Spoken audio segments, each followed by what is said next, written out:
As the plane landed in the Maldives, I turned to Sophia with a smile and gently gave her hand a squeeze. 25 years, can you believe it? I asked. She laughed softly, her eyes sparkling in the sunlight. I can, she said. And honestly, I'd do it all over again. We stepped off the plane, both of us buzzing with excitement to start our anniversary getaway. The warm island air wrapped around us like a welcome hug.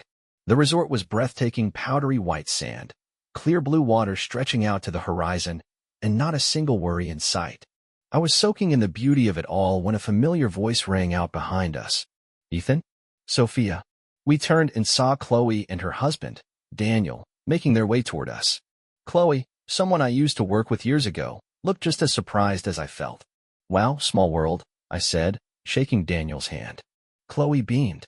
Yeah, we're just here to unwind a bit. Needed to get away. Same here, Sophia chimed in with a smile. We chatted for a few minutes, traded a few stories, then promised to catch up later. The rest of the afternoon slipped by as we unpacked, got settled, and took a long, peaceful walk along the shore. Everything felt just right, just me and Sophia, celebrating 25 years of love and life together. But that evening, as the sun dipped below the horizon and turned the sky into a canvas of oranges and purples, something shifted. We were sitting on the balcony of our villa, a half-finished bottle of wine between us, when Sophia turned toward me with a look I couldn't quite read. I need to tell you something, she said. I set down my glass. What is it? She hesitated, took a deep breath, and said, I want to be with Daniel. I stared at her, thinking maybe I'd misheard. Come again. She met my eyes, calm as ever. I've been thinking about it for a while now. She went on. There's something between us, me and Daniel. And now that we're all here, I feel like this is the right moment. I felt my stomach sink. You're serious? I asked, barely able to get the words out. Sophia nodded, her voice steady. I am. A bitter laugh escaped me. Are you telling me you want to spend the night with another man on our anniversary trip? Daniel. She reached for my hand, but I pulled it away. I'm not trying to hurt you, she said gently. I scoffed. Not trying to hurt me? How do you think this feels? I still love you, she whispered. But this is something I need. I sat there, stunned, my mind racing. This wasn't a heat-of-the-moment confession or something said under the influence of wine. She'd thought this through. You planned this. My voice cracked from the weight of disbelief. She nodded again, completely unbothered. Yes. Chloe and I talked about it weeks ago. She's in on it. She's into you, Ethan. She's always liked you, she added. I ran a hand through my hair, trying to make sense of it. So let me get this straight.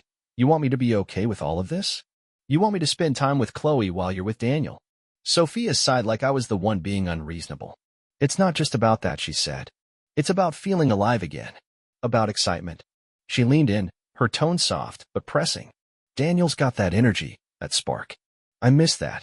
And Chloe, she's beautiful, younger. This could be something new for both of us. No lies. No guilt. I clenched my jaw. You really think this is what our marriage needs? Without missing a beat, she said. Yes. Ethan, we've been together 25 years. We've built a life, raised our daughter, gone through so much. But the fire, it's not the same. This trip is about honoring that, but also about reviving it. This might be how we do that. I laughed bitterly, gripping the balcony railing. By being with other people? Sophia gave me a soft smile, like she was trying to make it sound okay. It's not about betrayal. It's about discovery. Daniel brings out something in me I haven't felt in years. And Chloe? She likes you. This could be a shared experience. I stood there, my whole body tense, staring at the woman I'd loved for most of my life. The mother of my child. My partner. Her words echoed through my mind like thunder. If you go through with this, I said, my voice low and tight, then we're done. Our marriage is over. She didn't flinch. Didn't blink. Just crossed her arms and tilted her head. Ethan, I paid for this trip. I'm going to enjoy it how I see fit. If you want to sit here and sulk, that's your decision. But I won't let you ruin this for me. My fists clenched at my sides. So that's it. 25 years together, and you treat our anniversary like it's some kind of hall pass. She shook her head and let out a sigh. It's not cheating if I'm telling you up front. And just so we're clear, whether you say yes or no, I'm going to enjoy myself. The two of them are open to something more adventurous. I'm more than okay with that. My stomach twisted, a wave of nausea hitting me like a punch to the gut. Just imagining Sophia in someone else's arms was bad enough, But now she was throwing in the idea of something even more outrageous, like she wanted to burn the whole thing down in front of me. My jaw clenched, heat rising through my chest as anger surged like a fire I couldn't put out. "You know what, Sophia?" I said, my voice slow steady. "If this is the road you've chosen, I'm not going to stand in your way. I'm done trying to fix something you clearly already threw out." I took a deep breath, my hands trembling from the storm inside me. "Go ahead. Do whatever it is you think you need to do. Be with Daniel. Have your little adventure." I looked her dead in the eyes. "But don't expect me to be waiting for you when it's over." She didn't even blink. She just stood there with that same unreadable expression, calm and collected like this was just another day. I gave her one last look, shaking my head in disbelief. "You better start thinking about a good lawyer." And with that, I walked out. The rest of the day, I was a walking storm. No matter how far I wandered or how many miles I tried to put between myself and that villa, my mind kept dragging me right back to her words, that cold, steady voice delivering betrayal like it was no big deal. Every memory we'd built, birthdays, holidays, hard times we made it through together, it all felt crushed, like she'd swept it off the table to make room for something more exciting. By the time I came back to the villa, my blood was boiling. I pushed the door open, half hoping that something had changed, that maybe she'd come to her senses. But there she was, standing in front of the mirror like nothing had happened, brushing her hair, putting on lipstick, like she was getting ready for a date. Only this time, it wasn't with me. She turned slightly, giving me a smile that felt more like a slap. "Last chance, sweetheart," she said, her tone almost sing-song. "You can spend the evening with a beautiful young woman tonight, or lie here all alone while I enjoy my time with Daniel and Chloe." She let those words hang in the air like bait, waiting to see if I'd crack.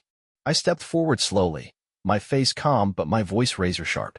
"Last chance, huh? Here's mine. Either save what's left of our marriage, or prepare to face the consequences." Her eyes rolled like I was being ridiculous. "Don't threaten me, Ethan," she said with a wave of her hand. "You don't have the right to hold me back. I've given you 25 years of loyalty." She looked me straight in the eye. "And for what? These days, being with you feels like a chore. There's no spark, no thrill." She turned back to the mirror, her voice dropping cold. "Most of the time, I have to pretend it means something. So unless you want me to embarrass you even more, I'd suggest you stay quiet." Something inside me snapped. If this was the game she wanted to play, then I wasn't going to stand there like some pushover. She had spent the whole day tearing me apart, and now it was my turn to remind her who I was. I stepped closer, my voice even and cool, the words sharp as glass.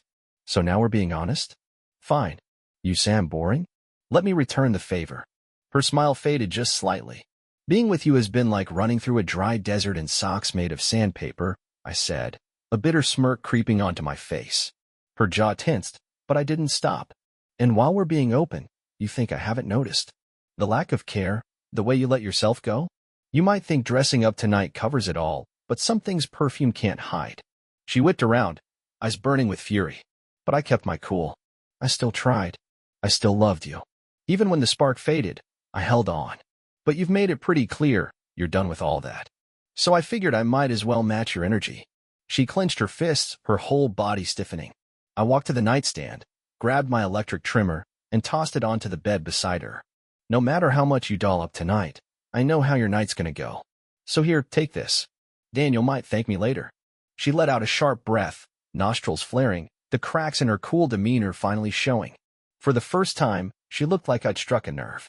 Maybe it was the joke. Or maybe it was just the fact that I wasn't breaking like she thought I would. Still, she turned back to the mirror, desperate to regain control.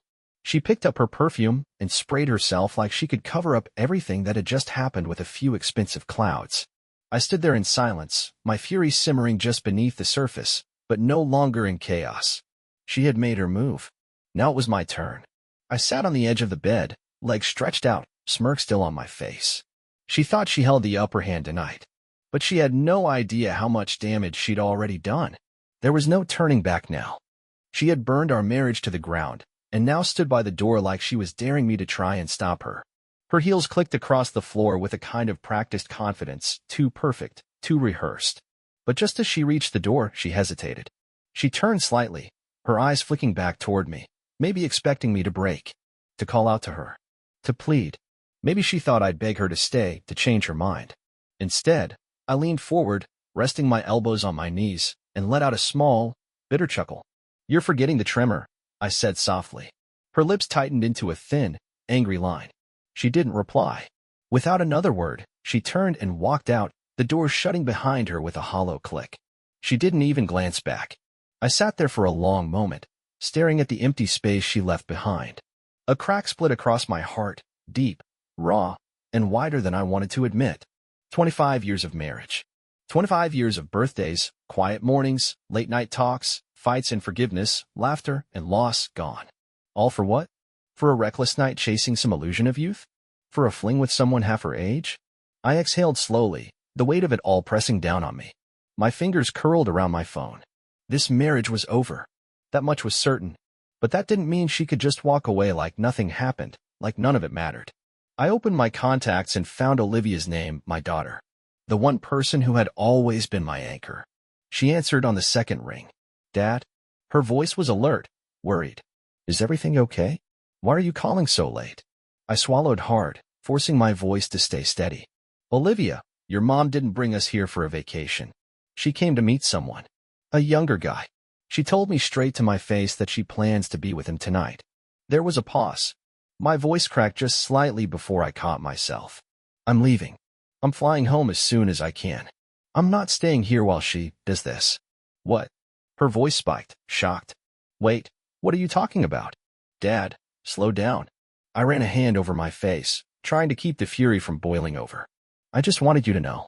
And I paused, hesitant to say the next part. I'm sorry for what I might do next. Her voice sharpened with alarm. Dad, what does that mean? What are you talking about? I didn't answer. Instead, I hung up before she could ask again. The silence was deafening as I stared at the screen. Then, steadying my breath, I dialed the front desk. Good evening, Mr. Ethan. How can we help you? The receptionist's voice was warm and courteous. I didn't waste time. I need to speak with the local authorities. It's important. What I was about to do wasn't about revenge. It was about principle, about holding someone accountable when they believed they could do whatever they wanted, without consequence. When the police arrived at the lobby, 2 officers in sharp uniforms, they approached with calm professionalism. I stood and greeted them with a respectful nod, motioning toward the nearby seating area. One of them, a middle-aged man with a firm posture, folded his arms. Sir, we were told you had an urgent matter? I leaned in slightly. Yes. It's delicate, I began. My wife and another guest are currently engaged in conduct that, I believe, violates local ordinances. The younger officer exchanged a cautious look with his partner. Sir, foreign guests can complicate these types of matters, he said carefully. We are mindful of cultural differences and diplomatic protocols. I nodded solemnly. I understand completely.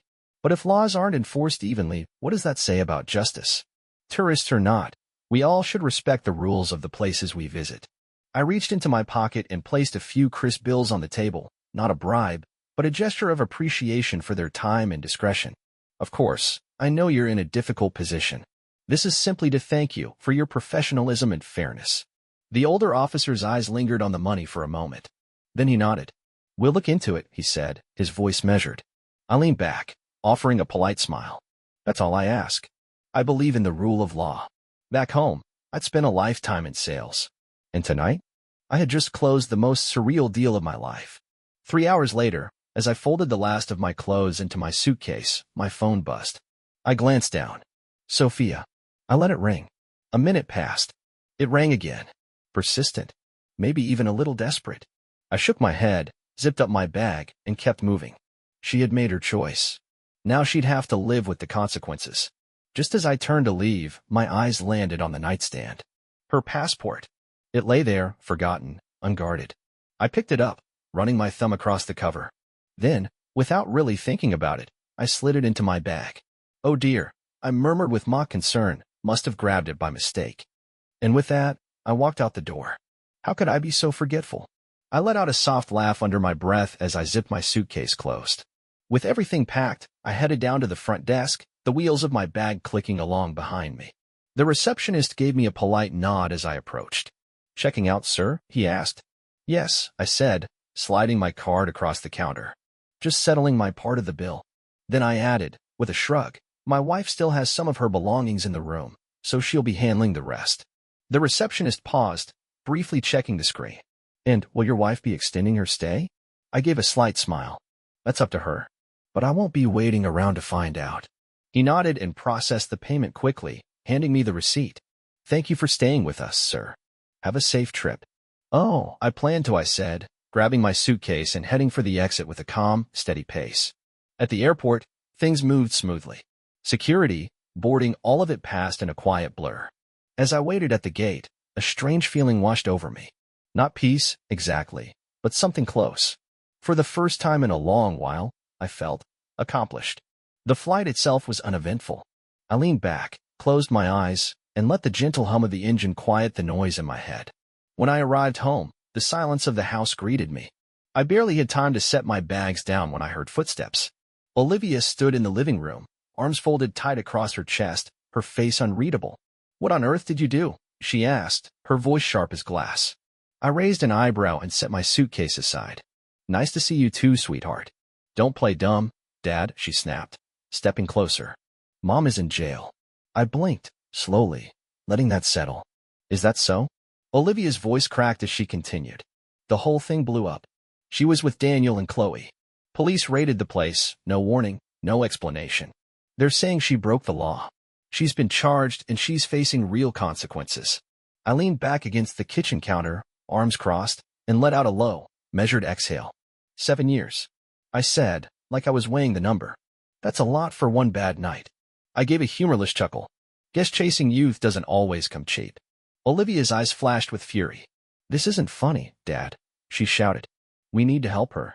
We need to do something. I shook my head and gestured to the kitchen table. Sit down, I said calmly. She stayed standing. I'm not helping, I said flatly. I'm filing for divorce tomorrow morning. She looked stunned. No, you can't. You can't do that, not now. I met her gaze, unwavering. I'm doing it. Watch me.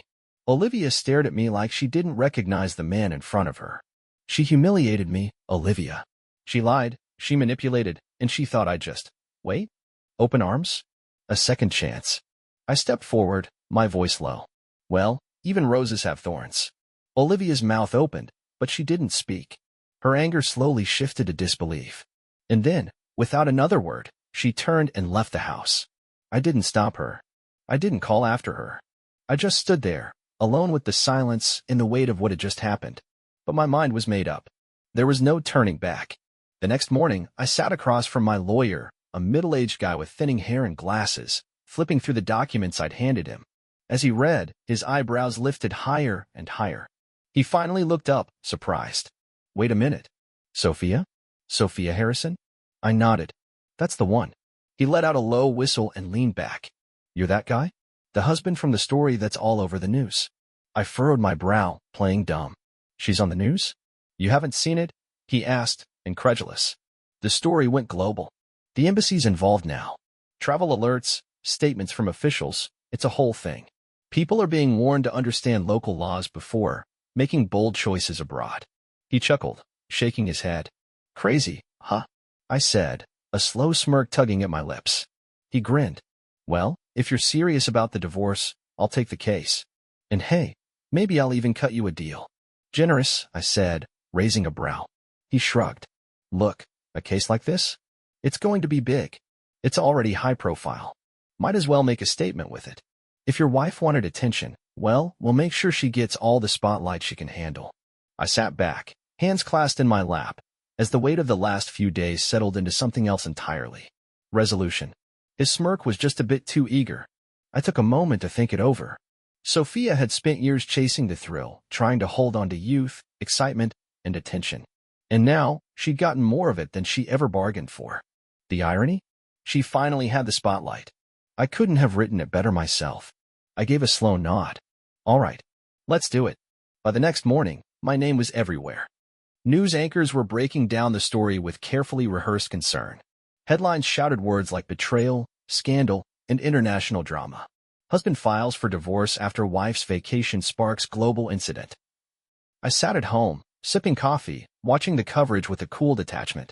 I could only imagine Sophia's face, stuck somewhere in a holding cell, watching the world unravel her carefully crafted image one headline at a time. My phone buzzed nonstop, calls, messages, interview requests, offers for guest appearances on talk shows. I just smiled. But I didn't answer. I stayed quiet. No interviews. No statements. 2 weeks later, she was back. The embassy had worked their magic, pulled the right strings, made the right calls, and got her and her little travel companions released and flown home. Sophia stepped off that plane humiliated but free. And just like I expected, she came straight to the house. But I was ready. When she arrived, suitcase in hand, dragging her feet up the front steps, I didn't even open the door all the way. Just enough for the man in the suit to step forward. "Sophia Harrison?" he asked. Sophia's eyes darted between him and me. "Ethan, please." "You've been served," the man said, extending the envelope with practiced ease. She took the papers with trembling fingers, her hands shaking as she scanned the contents. Then she looked up at me, her eyes glistening. "You're divorcing me?" she whispered. I crossed my arms. "What did you think was going to happen?" Her voice cracked. "I made a mistake, but I still love you." I gave a quiet, hollow laugh. "Love? That's what you're calling it." She crumbled on the doorstep, sobbing. "Please, Ethan, we can fix this.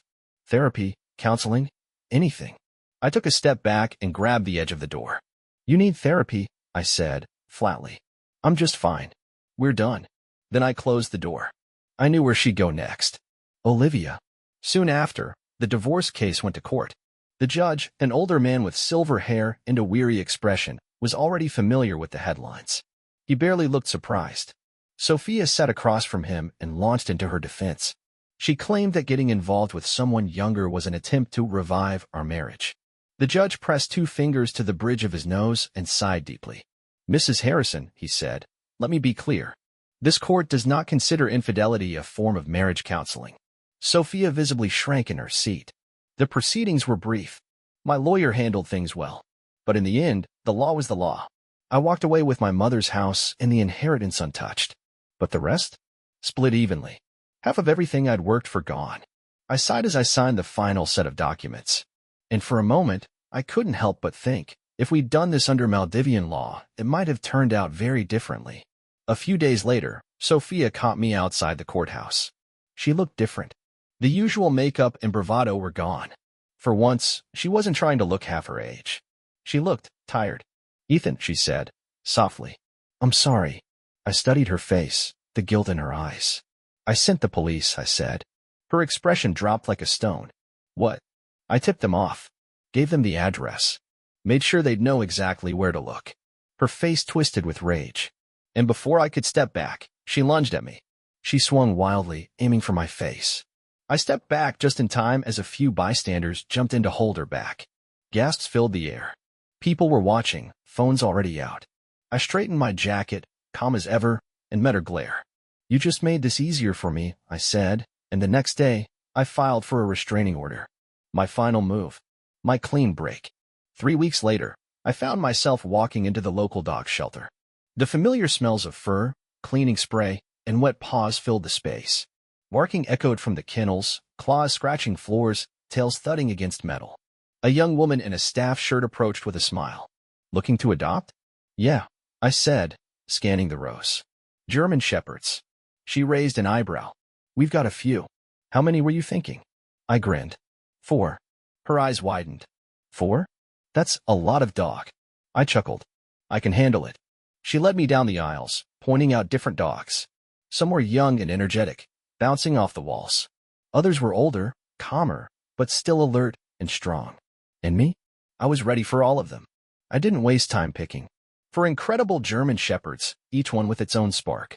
Some were bold, others more reserved, but every single one of them was sharp, loyal, and strong. As I wrapped up the paperwork, I reached down and gave a pat to the biggest of the bunch. "What do you think, buddy?" I asked. "Jack only got 3. I got 4. Who's the better man?" He wagged his tail without hesitation. I gave him a smirk. "Yeah, I know, boy. I am better." After we were done, I loaded them all into the back of my SUV. As they settled in, panting and wagging, I felt something unexpected. Peace. This was my new chapter. No drama, no games. Just me and my dogs. Sophia? She had made her own path. Word started going around that she launched herself onto OnlyFans, calling herself Scandal Mommy. When I first heard it, I actually laughed. Who was paying to watch a woman in her 55 try to turn back the clock online? Turns out, more people than you'd think. They said she went all in, experimental face treatments, lift after lift, even some implants to freshen up the image. She was clawing at her youth, trying to outrun the inevitable. But that race wasn't mine to run anymore. Not my problem. Not my business. I stepped into my backyard, and 4 dogs ran ahead of me, tails wagging like they didn't have a care in the world. Their eyes were full of life, eager for the next moment. I picked up a ball and rolled it in my hand before launching it across the lawn. Go get it, boys.